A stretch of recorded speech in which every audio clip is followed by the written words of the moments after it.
Assalamualaikum warahmatullahi wabarakatuh. Bersama Ustazah Sri di sini dan hari ini tiba saatnya tematik.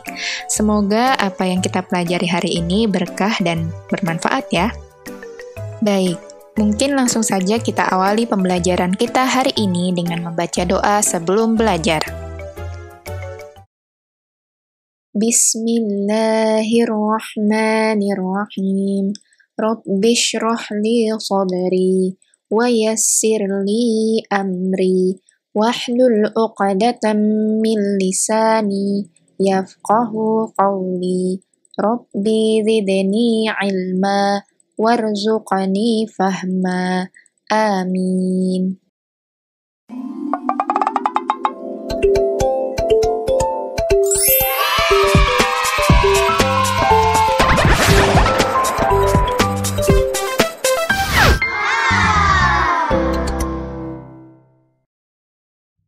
Baik, di halaman 84, di situ ada teks yang berjudul Gerakan Cinta Produk Dalam Negeri.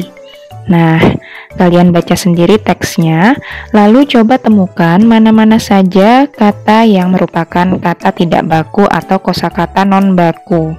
Lalu kemudian ubahlah kata tidak baku tersebut menjadi kata baku yang seharusnya. Nah, kalau kalian sudah menemukannya, nanti kalian tinggal menyalinnya pada tabel di halaman 85. Jadi, kalian temukan saja sebanyak mungkin mana-mana saja kata-kata yang merupakan kata tidak baku. Dan di sini Ustazah akan mencontohkan salah satu kata yang merupakan kata tidak baku, yaitu pada paragraf 1 di baris ke 1, 2, 3, 4, 5, 6, 7 di baris ke-7, yaitu ada pada kata efektif. Nah, seharusnya efektif yang belakangnya P itu diganti menjadi efektif. Jadi akhirannya bukan P, melainkan huruf F. Jadi efektif itu seharusnya diganti menjadi efektif. Nah, kemudian ada juga kata maksudnya.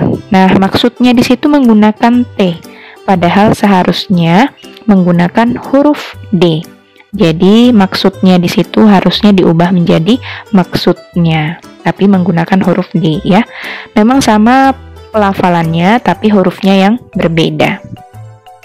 Nah, kemudian kalian cari-cari lagi mana-mana saja yang merupakan kata tidak baku selain dari dua kata yang Ustazah contohkan. Oke, selanjutnya kita ke halaman 88.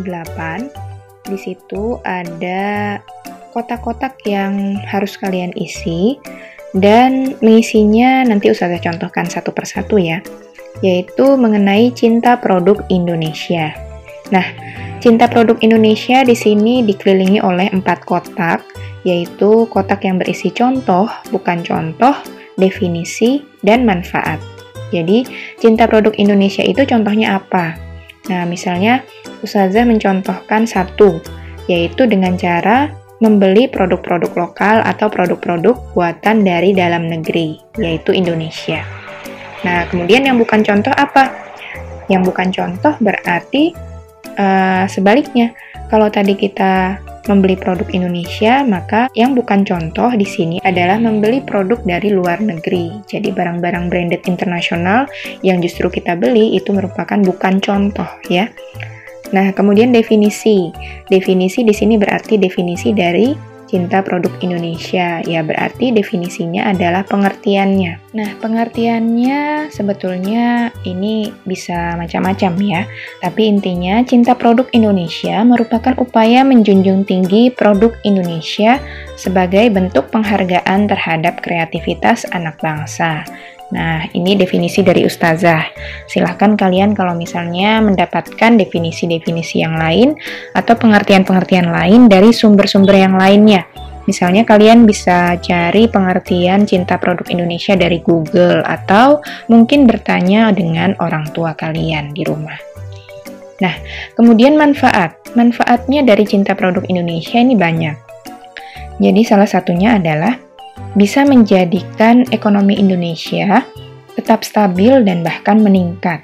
Jadi, kalau kita bisa membeli produk-produk lokal dari negara kita sendiri, maka pastinya perekonomian masyarakatnya, terutama para pengrajin, itu bisa berjalan stabil, bahkan meningkat, karena mereka dapat menjualkannya dan memperoleh pendapatannya dengan cara menjualkannya kepada konsumen, dan konsumen itu adalah masyarakat kita sendiri.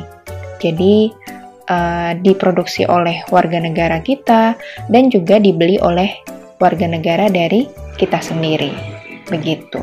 Dibandingkan dengan kita membeli dari produk luar negeri, kan berarti itu untungnya untuk orang luar negeri ya. Nah, kalau kita membeli produk-produk dalam negeri, maka keuntungannya pun akan diperoleh oleh warga negara kita sendiri. Jadi, kita pun bisa membantu memakmurkan negara kita. Oke, jadi selanjutnya sudah selesai ya pembelajaran 4-6 di subtema 3, tema 4 ini. Nah, karena sudah mau habis halaman bukunya, itu berarti kalian akan menghadapi yang namanya ulangan harian atau penilaian harian pada tema 4 khususnya. Karena kemarin kita sudah selesai PTS, jadi otomatis pembelajaran tetap kita lakukan seperti biasa, tetap ada penilaian harian. Nah, di tema 4 ini ada penilaian tema 4 di halaman 91. Bisa kalian coba-coba ya. Kalian isi saja semua soalnya. Yang PG-nya saja berarti dari halaman 91 sampai dengan halaman 99. Untuk menjawabnya kalian cukup menjawab di buku masing-masing saja. Nanti siapa tahu soal-soal yang kalian kerjakan ini mungkin bisa saja keluar lagi pada saat penilaian harian.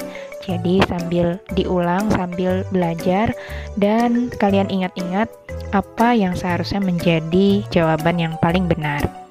Oke anak-anak, mungkin itu saja dari Ustazah. Mohon maaf jika masih kurang dalam menyampaikan pembelajaran hari ini.